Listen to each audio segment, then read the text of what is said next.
नमस्कार दोस्तों, मैं ज्योति अग्रवाल आप सभी का अपने साहित्य लर्निंग चैनल पर बहुत बहुत स्वागत करती हूँ।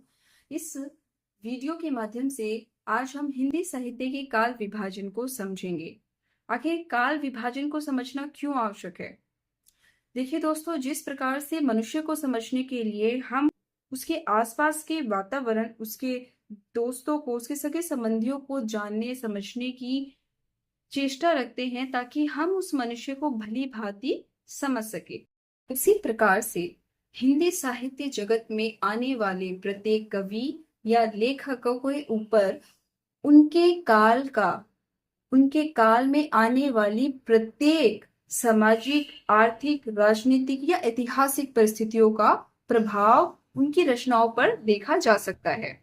तो इसीलिए किसी भी कवि को या लेखक को समझने के लिए यह जानना आवश्यक है कि वह किस काल से संबंधित है। इसीलिए इस वीडियो के माध्यम से आज हम समझेंगे कि हिंदी साहित्य को किस प्रकार से विभिन्न भिन्न कालों में विभाजित किया गया था। तो चलिए शुरू करते हैं। हिंदी साहित्य को मुख्यतः 3 भागों में विभाजित किया गया: आदिकाल, मध्यकाल और आधुनिक काल। मध्यकाल को आगे 2 भागों में विभाजित किया गया: पूर्व मध्यकाल और उत्तर मध्यकाल।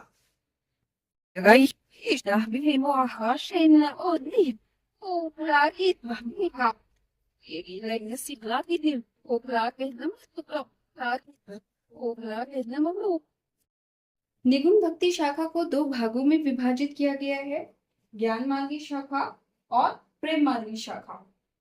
उसी प्रकार से सगुण भक्ति शाखा को भी 2 अन्य भागों में विभाजित किया गया है: राम भक्ति शाखा और कृष्ण भक्ति शाखा। ज्ञान मार्गी शाखा को संत काव्य व प्रेम मार्गी शाखा को सूफी काव्य कहा गया।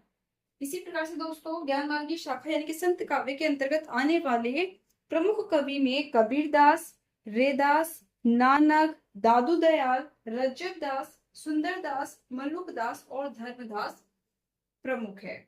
सूफी काव्य के अंतर्गत आने वाले प्रमुख जो कवि हैं वह है मलिक मोहम्मद जैसी, उस्मान, मंजन, कुतुबन। ये प्रमुख सूफी काव्य के कवि रहे हैं। दोस्तों, अभी मैंने निर्गुण भक्ति शाखा की बात इसलिए की है क्योंकि अगली वीडियो में मैं कक्षा 11वीं की एनसीईआरटी की बुक के पहले कवि कबीरदास के बारे में बात करूंगी। आशा करती हूँ आपको इस वीडियो में हिंदी साहित्य के काल विभाजन का बोध अवश्य हो गया होगा, ताकि आने वाले प्रत्येक कवि को हम इनके काल विभाजन के अनुसार